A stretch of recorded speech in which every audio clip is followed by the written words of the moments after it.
Next question है हमारे पास, the LCM of two number 9 times their HCF. The sum of LCM and HCF is 500. Find the HCF of the two number. Two number का हमारे HCF बताना है। तो solution हम क्या करें, लेट द नंबर बी ए और ए कॉमा बी, ए comma B हमने नंबर मान लिए।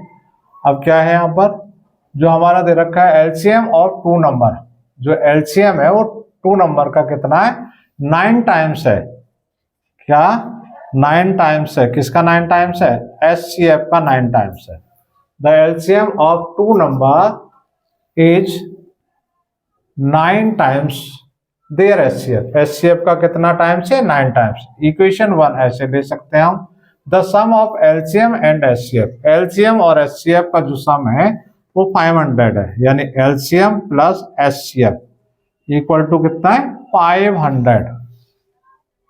अब यहां पर एलसीएम कितने टाइम्स निकला था आपका, ये इक्वेशन सेकंड है। फर्स्ट इक्वेशन से एलसीएम की वैल्यू पुट कर देंगे, एलसीएम की जगह क्या लिखेंगे हम, 9 एचसीएफ प्लस एचसीएफ, ये वाला है आपका equal to 500। 9 HCF plus 1 HCF, तो ये आपका हो जाएगा 10 HCF equal to 500 then HCF equal to 500 upon 10, 0 से 0 कट जाएगा, आपका कितना आ जाएगा, 50। तो आंसर आपका निकल के आ जाएगा HCF equal to 50। Next question है हमारे पास, in a teacher workshop the number of teachers teaching French, Hindi and English are 48, 80 and 144 respectively. Find the minimum number of rooms required if in each room the same number of teachers are seated and all of them are of the same subject. तो यहाँ पर question बहुत confuse कर रहा है।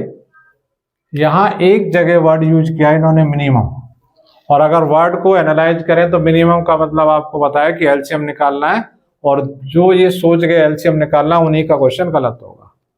वो कह रहे हैं minimum number of rooms, minimum number of rooms चाहिए।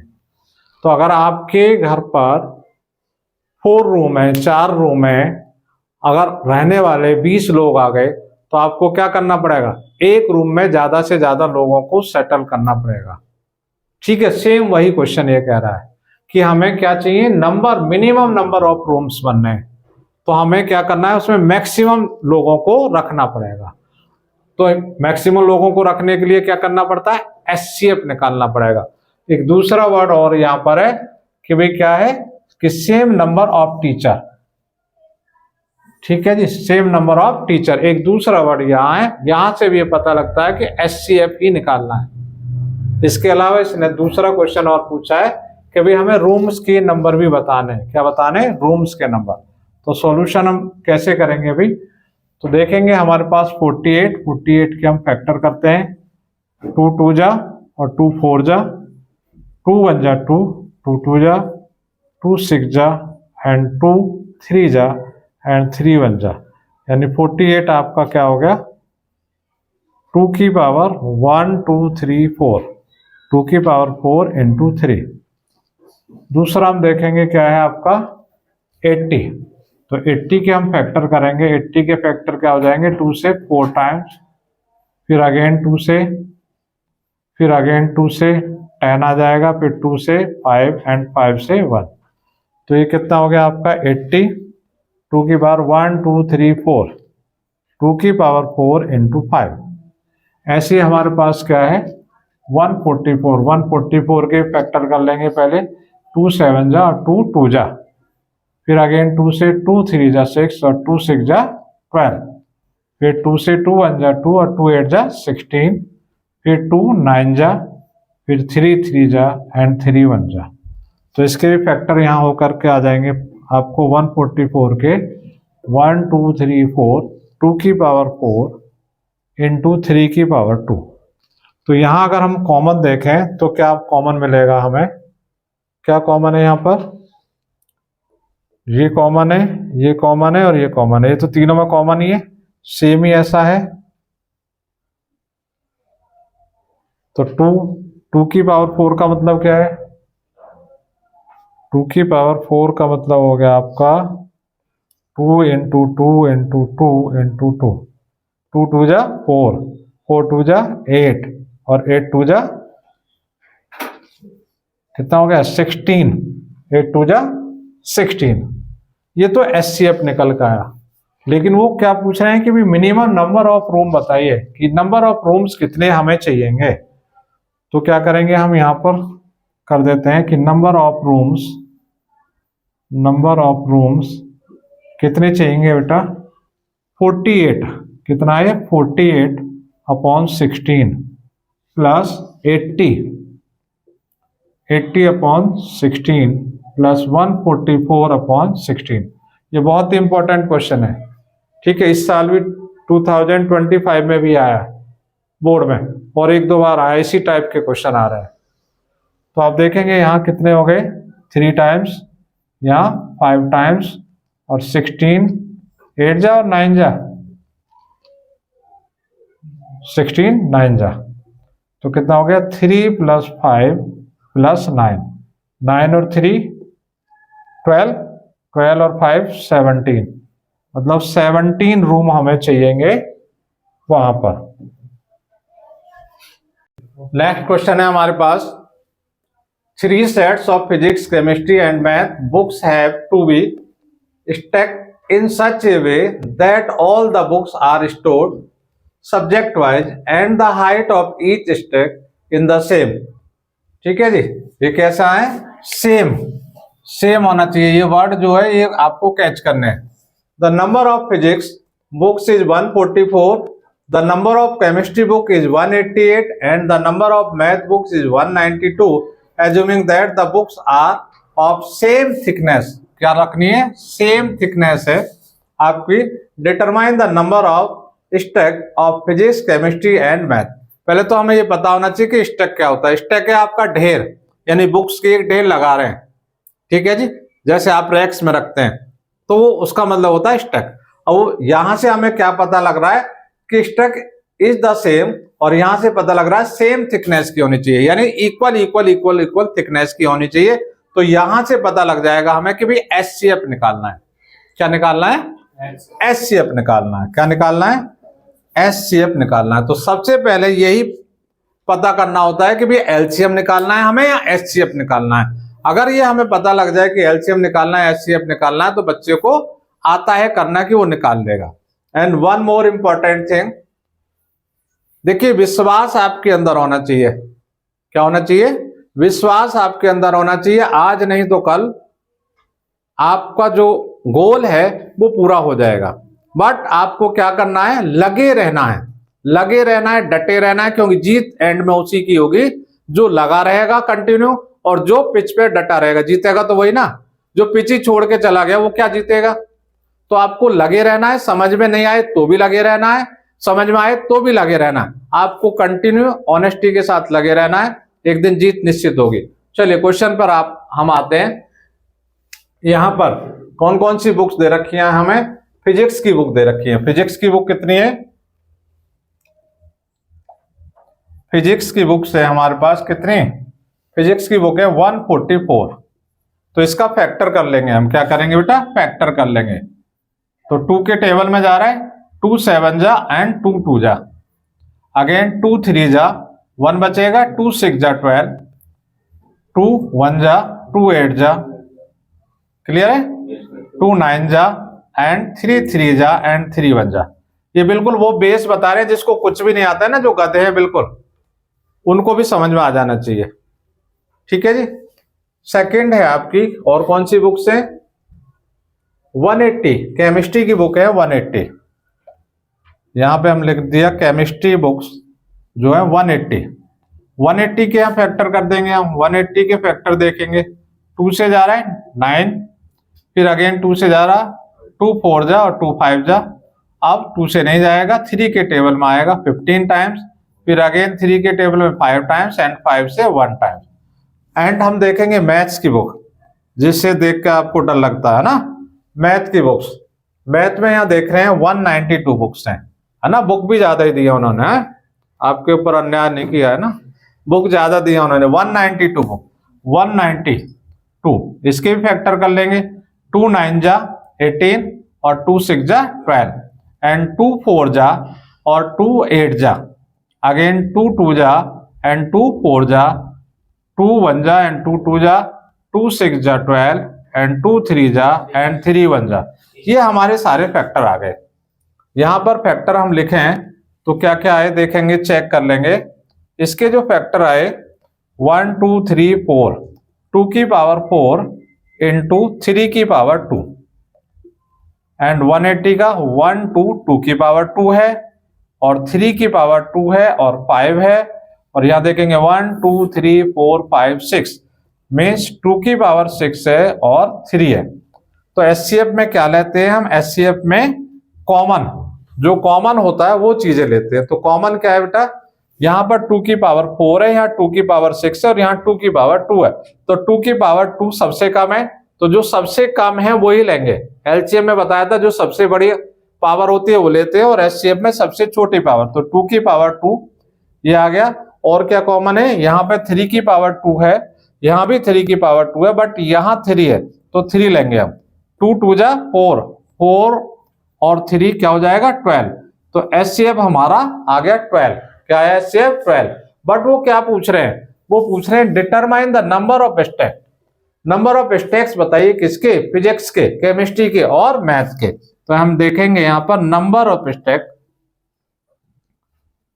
Number of steps of physics, किसके, फिजिक्स के।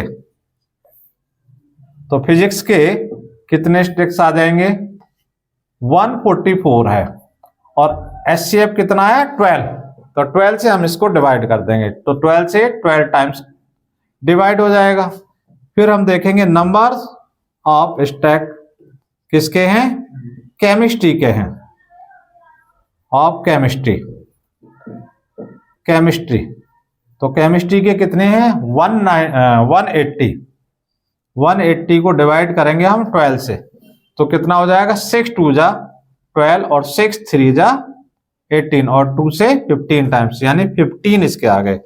और number of step maths, maths के कितने आए, मैथ्स के आपके आगे कितना है, मैथ्स का 192, तो 192 अपॉन 12, तो 6 2 जा 6 3 जा 18, 1 बचेगा यहां से और 12 हो गया, 6 2 जा 12 और 2 से ये डिवाइड होकर के कितना आ जाएगा 16। तो टोटल कितना हो जाएगा, ये अलग अलग आपके आंसर आ जाएंगे। ठीक है जी, कि नंबर ऑफ स्टेप्स फिजिक्स के 12 आएंगे और नंबर ऑफ स्टेप्स केमिस्ट्री के 15 आएंगे और नंबर ऑफ स्टेप्स मैथ के कितने आ जाएंगे 16 आएंगे। यही फाइंड आउट करवा रहा है, determine the number of steps of physics chemistry and math books. चलिए नेक्स्ट क्वेश्चन है हमारे पास बेटा, let P, Q and R be 3 distinct prime number, check whether P Q R plus Q is a composite number और not. पहले तो हमें यहीं तक ये चेक करना है कि ये कंपोजिट नंबर है या नहीं, और ये क्वेश्चन आपको बुक्स में नहीं मिल रहे हैं, ये इसी साल आया है 2025 में बोर्ड में क्वेश्चन पूछा गया कि ये बताइए कि ये कंपोजिट नंबर है या नहीं। तो हम देखेंगे क्या है आपका P into Q into R plus Q, तो यहां से हमें क्या मिल गया, Q कॉमन मिल गया, तो यहां से बचेगा P इंटू R प्लस 1। तो यहां से क्या पता लग रहा है हमें कि भाई ये कंपोजिट नंबर है, क्या पता लग गया है, यहाँ कंपोजिट नंबर है, it is a composite number, composite number. अब बहुत सारे बच्चों को तो ये नहीं पता भी कंपोजिट नंबर क्या होता है ना, कंपोजिट नंबर ही नहीं पता है बहुत सारे बच्चों को। तो बता दें कि कंपोजिट नंबर वो होते हैं जिनके मोर देन 2 फैक्टर होते हैं, जिनके 2 से ज्यादा फैक्टर होते हैं वो कंपोजिट नंबर होते हैं। जैसे सबसे स्मॉलेस्ट कंपोजिट नंबर क्या होता है 4, जिसका फैक्टर 1 है 2 है एंड 4 है। ठीक है, तो क्लियर हो गया, कंपोजिट नंबर जिसके 2 से ज्यादा फैक्टर होते हैं उसे कंपोजिट नंबर कहते हैं। इसमें से 1 2 एंड 3 इस तरह से निकल जाएंगे, क्योंकि 2 तो यहीं से आ जाएंगे और एक ये है, 3 फैक्टर होंगे। एंड सेकंड पूछा उसने, further give an example for 3 distinct prime P Q R such that number 1। इसके लिए एग्जाम्पल आपको देना है कि ये कंपोजिट नंबर है। तो let p equal to 3, q equal to 5 and r equal to 7। अब इससे हम चेक करते हैं कि कंपोजिट नंबर है या नहीं। तो हम वैल्यू पुट करेंगे यहां पर 3 इंटू 5 इंटू 7 प्लस 1। तो 7 5 जा कितना होता है 35 इंटू 3 प्लस 1। तो 3 5 जा 15, 3 5 जा 15 और 3 3 जा 9, 9 और 1 10 प्लस 1 कितना आ गया बेटा 106। 106। तो 106 क्या है कंपोजिट नंबर है। क्या है कंपोजिट नंबर है। कैसे पता लग जाएगा हमें, क्योंकि ये तो 2 के टेबल में भी आ रहा है भाई। ये तो 1 हो गया, 1 तो सबका ही होता है। एक 2 के टेबल में आ गया और 1 अपने खुद के भी टेबल में आएगा।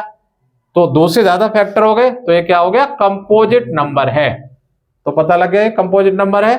सेकंड पार्ट, ये तो फर्स्ट पार्ट था हमारा। सेकंड पार्ट क्या कह रहे हैं, सेकंड पार्ट कह रहे हैं कि P Q R, P Q R plus 1 ये प्राइम नंबर है।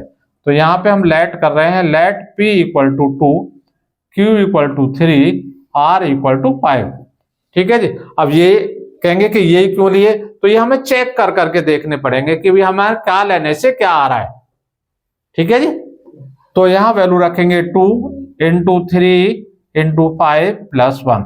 5 3 जा 15 और 15 2 जा 30, 30 प्लस 1 इक्वल टू 31। और 31 हम जानते हैं क्या नंबर होता है, प्राइम नंबर है। कौन सा नंबर है, प्राइम नंबर है ये, प्राइम नंबर। और ये कौन सा नंबर था हमारा, कंपोजिट नंबर था। ठीक है जी, कंपोजिट नंबर।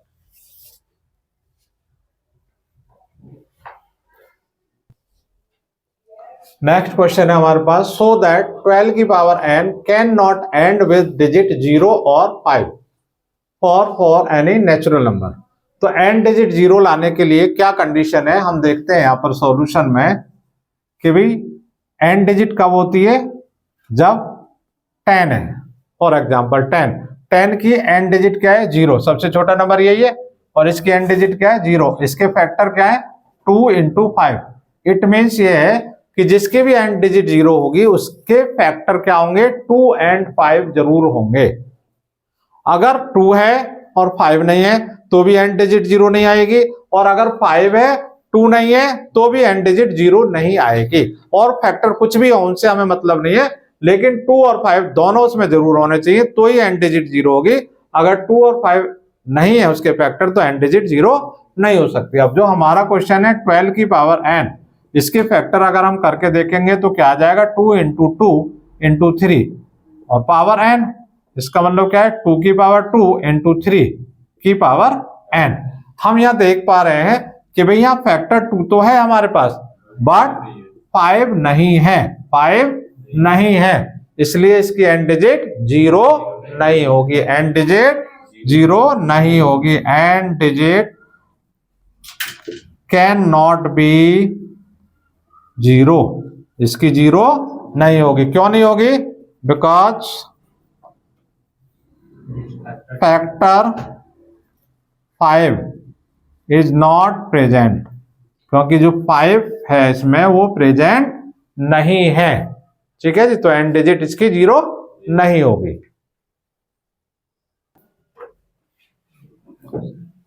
नेक्स्ट क्वेश्चन है हमारे पास, prove that root 5 is an irrational number. बहुत ही इंपॉर्टेंट क्वेश्चन है और बोर्ड में अक्सर ये हर साल 3 मार्क्स का पूछा जा रहा है। 99% ये क्वेश्चन हर साल आता है किसी ना किसी सेट में। इस साल भी आया, पिछले साल भी आया था और उससे पिछले कई सालों से लगातार चल रहा है। करने का सबका एक ही तरीका है, चाहे तो रूट 2 आए, चाहे रूट 3 आए, रूट 5 आए, रूट 7 आए, कुछ भी आए, लेकिन करने का सबका एक ही मेथड है, एक ही तरीका है। लेट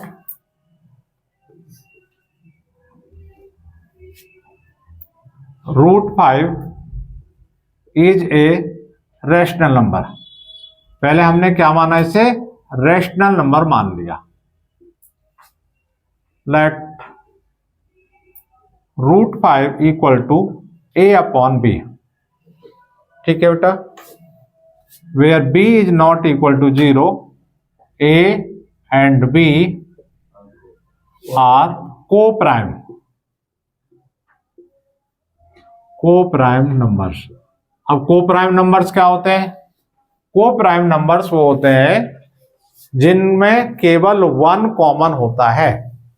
ऐसे नंबर जिनमें केवल वन कॉमन है उन्हें हम को प्राइम नंबर कहते हैं, उन्हें को प्राइम नंबर कहते हैं, जिनमें केवल वन कॉमन होता है, वन के अलावा कोई भी कॉमन नहीं होता है। जैसे एग्जांपल मैं यहां कर दूं तो एग्जांपल 3,5 और 3 के फैक्टर करोगे 5 के फैक्टर करोगे तो इनमें जो कॉमन आएगा केवल वन ही आएगा। भाई यहाँ 3 के करोगे तो क्या हो गया 1 इंटू 3 और 5 के करोगे तो 1 इंटू 5, तो दोनों में कॉमन तो वन ही है। तो वन के अलावा कोई भी कॉमन ना हो उसे हम बोलते हैं को प्राइम। ठीक है जी। और ए और बी क्या है आपके? इंटीजर भी है। ए एंड बी क्या है? इंटीजर। अब हम क्या लिखेंगे? Squaring on both side. Both side का क्या करेंगे? स्क्वायर कर देंगे। स्क्वायर कैसे करेंगे भाई? √5 पर स्क्वायर लगा देंगे और इधर a अपॉन बी पर भी स्क्वायर लगा देंगे। तो यहां तो स्क्वायर से रूट हट जाएगा, 5 आ गया, और यहां क्या हो गया? a square upon B square. Cross multiply करेंगे आप तो क्या आ जाएगा कि a square equal to 5b square हो जाएगा। इसका मतलब क्या है कि a square divided by 5, a square divided by 5, a किससे डिवाइड हो रहा है? 5 से डिवाइड हो रहा है। तो फिर क्या a भी होगा? Yes, a divided by 5, a भी 5 से डिवाइड होगा। क्लियर है जी? ये इक्वेशन नंबर आप इसे 1 कहेंगे। फिर हमें क्या करना है? Let a equal to 5c, let a equal to 5c। ये दोबारा से हमें लेट करना है। अगर यहाँ √5 है तो यहाँ 5c आएगा, अगर यहाँ √3 होगा तो यहाँ 3c आएगा, अगर ये √2 होगा तो यहाँ √2 आएगा, और 7 होगा तो 7 आएगा। जो यहाँ पर होगा वही यहाँ पर दोबारा से आ जाएगा। अब यहाँ पर क्या कर रहे हैं हम? फिर अगेन इसकी स्क्वायरिंग कर रहे हैं।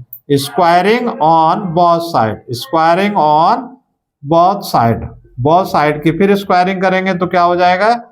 a स्क्वायर और 5c का भी स्क्वायर कर देंगे, तो यानी a square equal to 25c square. ये हो गई इक्वेशन नंबर आपकी सेकंड वाली। अभी हमने a स्क्वायर क्या छोड़ा है? a स्क्वायर छोड़ा अभी हमने 5b स्क्वायर के, तो a स्क्वायर की जगह हम क्या लिख देंगे? 5b square. क्या लिख देंगे भाई? 5b square equal to 25c square. अब क्या होगा? b स्क्वायर 5 डिवाइड में पहुंचेगा 25 अपॉन 5c स्क्वायर, 5 से ये कट जाएगा तो b स्क्वायर इक्वल टू हो जाएगा 5c स्क्वायर। ठीक है, यहाँ इक्वेशन आप डाल सकते हो, यहाँ पर डाल सकते हो, यहाँ पर अगर नहीं डालनी है तो यहाँ डाल दीजिएगा। तो इससे क्या पता लगा हमें कि b स्क्वायर डिवाइडेड बाई क्या है? डिवाइडेड बाई 5, कि 5 से डिवाइड हो रहा है तो b also divided by 5, b भी 5 से डिवाइड हो जाएगा। तो यहां से क्या पता लगा हमें? From equation first and second, first और सेकंड से क्या पता लगा कि 5 is A common factor, 5 is A common factor. 5 क्या है? हमारा कॉमन फैक्टर है, क्योंकि इक्वेशन 1 भी 5 से डिवाइड हो रही है, इक्वेशन 2 भी 5 से डिवाइड हो रही है, तो हमें पता लग गया भाई 5 कॉमन है दोनों में। तो हम लिखेंगे this is contradict the fact. भाई ये फैक्ट के अगेंस्ट है। किसके अगेंस्ट है? फैक्ट के अगेंस्ट है। फैक्ट क्या कहता है? हमने क्या माना था कि भाई ए और बी को प्राइम नंबर हैं, यानी इनमें 1 के अलावा कोई भी कॉमन नहीं है। लेकिन हमने इक्वेशन फर्स्ट और सेकंड से क्या पाया कि भाई यहाँ तो 5 कॉमन है। तो जो हमने माना था वो गलत साबित हो गया, हमारा जो एजम्पशन था वो रॉन्ग सिद्ध हो गया। तो हम क्या लिखेंगे? This is contradict the fact. तो क्या लिखें कि भाई √5 इज एन इर्रेशनल नंबर। तो √5 क्या हो जाएगा? हमारा इर्रेशनल नंबर हो जाएगा। और इसी के ऊपर कोई भी क्वेश्चन आपका आ सकता है, चाहे वो √2 का हो, √3 हो, √5, √7, इस तरह का कोई भी क्वेश्चन बोर्ड में आ सकता है और हर साल आता है। नेक्स्ट क्वेश्चन है, so that the number 5 into 11 into 17 plus 3 into 11 is a composite number. ये प्रूव करना है हमें कि कंपोजिट नंबर है ये। तो देख रहे हैं कि यहाँ भी 11 और यहाँ भी 11 है, तो 11 यहाँ पर कॉमन आ रहा है, तो 11 कॉमन ले लिया हमने। 5 into 17 बचा यहाँ पर, और यहाँ से बचेगा 3। तो हम देखेंगे 11 17 5 जा कितना होता है 85 प्लस 3, ये हो गया 11 into 88, 11 into 88। तो हम क्या देख रहे हैं यहाँ पर, ये कंपोजिट नंबर है, क्योंकि हम इसको ऐसे भी लिख सकते हैं 1 into 11 into 88। तो ये क्या है, कंपोजिट नंबर है, कंपोजिट नंबर, ये कंपोजिट नंबर है। अगर यही क्वेश्चन हमको, नेक्स्ट क्वेश्चन है हमारे पास, prove that 1/√5 is an irrational number. ये हमें प्रूव करना है, और इसमें बच्चे बहुत सारे कंफ्यूज हो जाते हैं कि भाई ये क्या है। तो इसमें भी कुछ भी नहीं है। लेट सॉल्यूशन हम देख रहे हैं, let 1/√5 is a rational number, rational number. जैसा अभी हमने किया था √5 वाला, सेम वैसे लिखेंगे। तो let 1/√5 equal to a/b, b is not equal to 0, b आपका 0 नहीं है। a and b are integer, integers हैं, एंड को प्राइम, और को प्राइम भी हैं। क्लियर है जी। अब हम इसका अगर रेसिप्रोकल कर दें, क्या कर दें, रेसिप्रोकल कर दें, तो क्या हो जाएगा, ये हो जाएगा बेटा b/a, और तो ये क्या हो जाएगा √5/a। इसका मतलब कि भाई √5 equal to b/a, √5 equal to b/a। तो यहां आप क्या करना है, आपको √5 इरेशनल प्रूव करना है, अभी जैसे हमने पिछले क्वेश्चन में कराया था। और जैसे आप इसे √5 इरेशनल प्रूव कर देंगे, तो वैसे ही आपका प्रूव हो जाएगा कि 1/√5 is also irrational number, irrational number. और √5 वाला जो प्रूव है वो उस क्वेश्चन में आप देख लेना, क्योंकि अभी एक √5 वाला क्वेश्चन पीछे किया है, तो वहां से देख लेना, और वहीं से प्रूव हो जाएगा कि भाई 1/√5 is also irrational number. Next question हमारे पास है बेटा, prove that 2 + 5√3 is an irrational number. चाहे तो वो वाला क्वेश्चन है कि √5 √3 √2 इज इरेशनल नंबर प्रूव करो, या इस टाइप का क्वेश्चन है, इनमें से कोई ना कोई क्वेश्चन जरूर आना है हर साल बोर्ड में। तो यहां इसका करने का तरीका थोड़ा सा डिफरेंट है। यहां पर क्या करेंगे, let 2 + 5√3 equal to a/b, where b is not equal to 0 and a and b are integer. a और b हमारे क्या हैं, इंटीजर्स है। ठीक है, अब क्या करें, ये सबसे पहले कौन सा फ्री है, यहां पर ये देखना है हमें। सबसे पहले हमारा 2 फ्री है, तो इस 2 को सबसे पहले हम उधर लेके जाएंगे। ठीक है जी। अगर आप मिस्टेक से इनमें से किसी को भी लेके गए तो आपका क्वेश्चन पूरा रॉन्ग हो जाएगा। तो जो फ्री है, जो रूट के साथ नहीं लगा हुआ है, उसे लेके जाना है, चाहे वो प्लस का हो चाहे माइनस का हो, रूट के साथ जो लगा है उसे वहीं छोड़ के रखना है। क्लियर, समझ में आ गया आपको। तो हम पहले 2 को ले जाएंगे, तो हमारा 5√3 यही रह गया, a/b अपनी जगह पर ही है अभी। अब 2 को ले गए, 2 यहां प्लस का है, इधर ले गए तो किसका हो जाएगा, माइनस का। अब क्या करना है, आप एलसीएम भी ले सकते हैं, तो क्या हो जाएगा a - 2b, 5√3, 5√3। अब क्या करेंगे कि भाई ये जो है आपका 5, इसको भी यहां से हटाना है, तो यहां क्या आ जाएगा a - 2b/b। ठीक है, और ये जो 5 कहां जाएगा, डिवाइड में, क्योंकि यहां किस में है, मल्टीप्लाई में है, यहां किस में, मल्टीप्लाई में। और जब हम यहां कर रहे थे तो हम यहां एक चीज और मान के चलेंगे, क्या, कि भाई ये जो 2 + 5√3 है इज ए रैशनल नंबर। क्या मान के चलेंगे हम, ये भी मान के चलेंगे कि भाई ये रैशनल नंबर है। कौन सा नंबर है, रैशनल नंबर है। यहां पे हमने देखा, जब यहां पहुंच गए हम, तो हम क्या लिखेंगे कि भाई a - 2b/5b is a rational number. कैसा नंबर है? रैशनल नंबर है। ठीक है जी, ये रैशनल नंबर है। और √3 कैसा है? √3 इज ऑल्सो रैशनल नंबर। ये रैशनल क्यों है? क्योंकि ये इसके इक्वल में है, तो ये भी रैशनल माना जाएगा। बट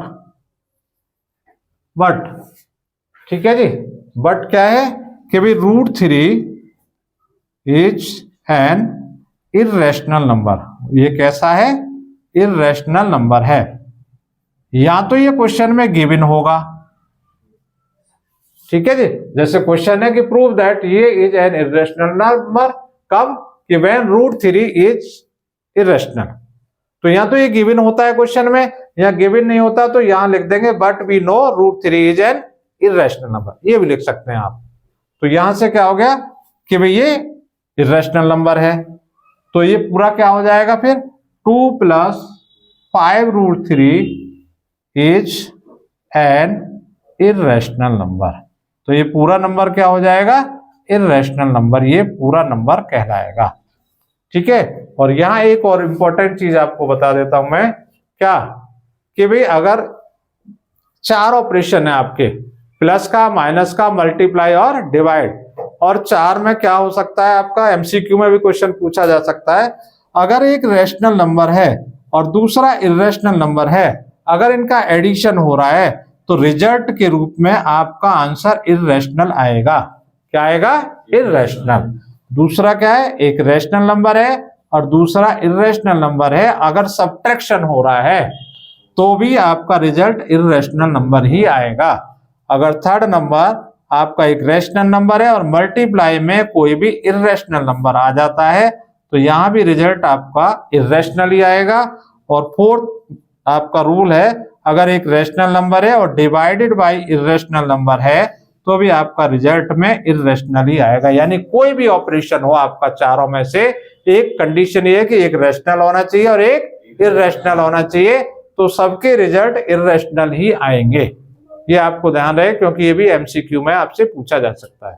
क्वेश्चन है हमारे पास बेटा, prove that √2 + √5 is an irrational number. ये भी इंपॉर्टेंट क्वेश्चन है और इसमें बहुत सारे बच्चे कंफ्यूज रहते हैं थोड़ा सा। तो ये इसे क्या करेंगे हम सॉल्यूशन में देखें। ये भी बहुत इजी है कि लेट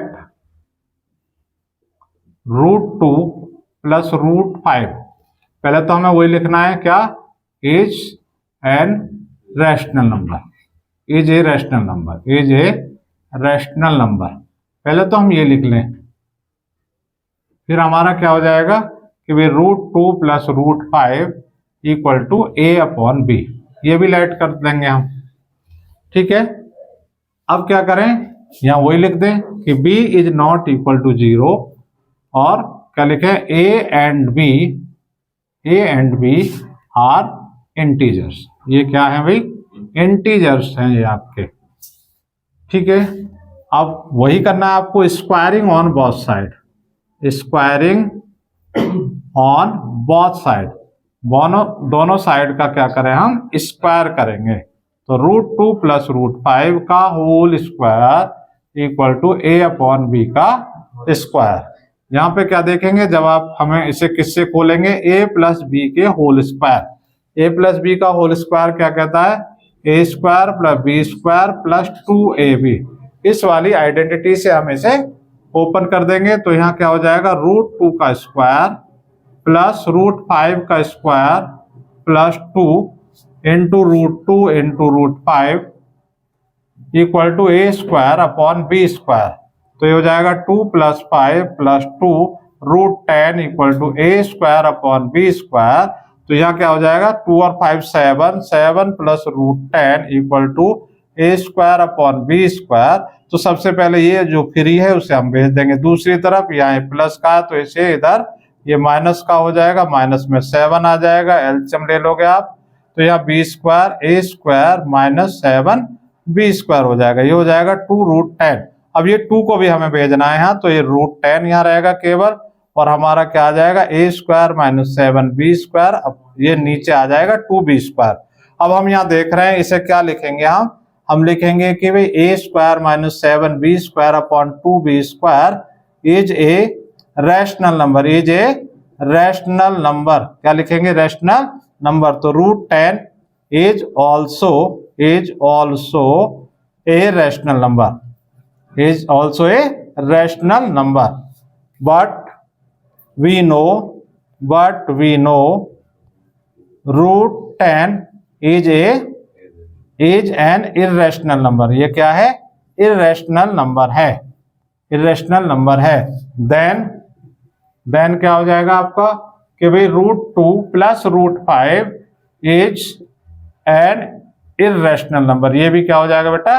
ये भी इर्रेशनल नंबर होगा, और इर्रेशनल नंबर होगा तो आपका क्वेश्चन जो है वो प्रूव हो जाएगा, और यही चैप्टर आपका फर्स्ट एंड होता है। आई होप आपको ये जो चैप्टर है, जो क्वेश्चन है, ये बहुत हेल्प करेंगे बोर्ड में, और अगर आप इन्हीं पैटर्न की प्रैक्टिस करेंगे तो 100% गारंटीड है कि आप सारे क्वेश्चन बोर्ड वाले कर पाएंगे जो इस चैप्टर से पूछे जाएंगे।